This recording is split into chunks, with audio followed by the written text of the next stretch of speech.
everybody. Who's ready for another chance to take home that cash money? I'm your host, Audrey, and you can follow me on Instagram at AudreyReedCouch. And don't forget to follow at the Q Trivia on all social media to stay up to date on all the news from our highly secret bunker right here in the Holy City, Charleston, South Carolina. We are giving out $100 tonight. Want to make it yours? Here's how. There are 12 questions in the game. You have 8 seconds to answer and 3 choices to pick from. The questions range from answerable to just a little tricky. Get the question right, you'll advance on to the next round. Make it to the end, you'll win or split the cash. But even if you do get eliminated, keep on playing for those leaderboard points.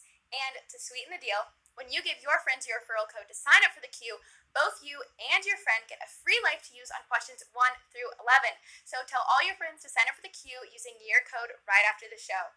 That's the name of the game, so let's get to the trivia. $100, 12 questions, time for question 1. Which of the following is produced by animals? Diamonds, pearls, or sapphires?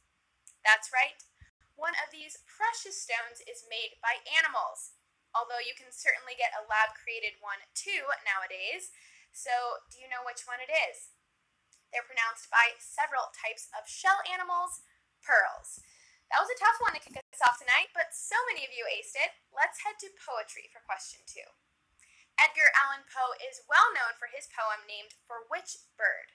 A blue jay, a raven, or an eagle? He's also known for several other creepy classics, but this is by far his best known work. I'm sure several of you had to memorize it in school and promptly forgot it. I know I did. It was called The Raven. We're not saying nevermore to most of you just yet. We are gently tapping on question 3's chamber door. FBI stands for Federal Bureau of Investigation, Invention, or Intelligence. As the name suggests, it's a government agency, and they have a pretty important job. They're tasked with security in the United States and have branches all across the nation. Its full name is the Federal Bureau of Investigation. They may deal with intelligence, but that's not what the I stands for. Sorry. Most of you nailed it, though. On to the next one. Which sport is played in the Harry Potter series? Quidditch, soccer, or spear throwing?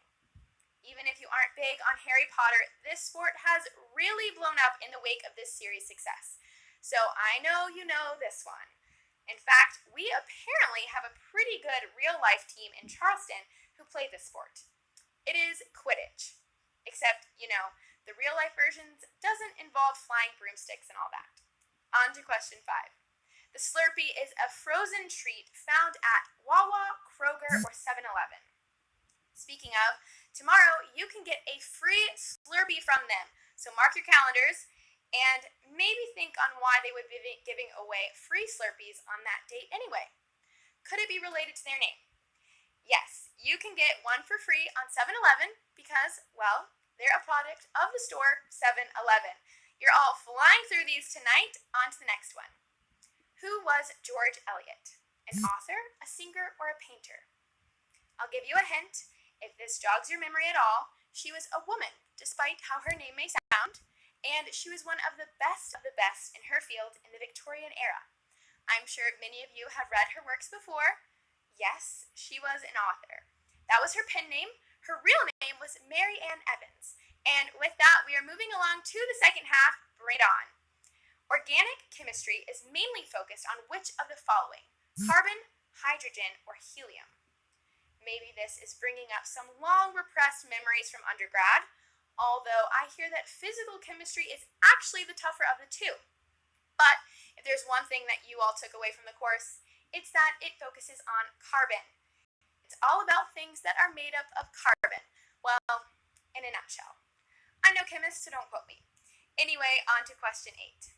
The femur is a bone in your leg, arm, or skull.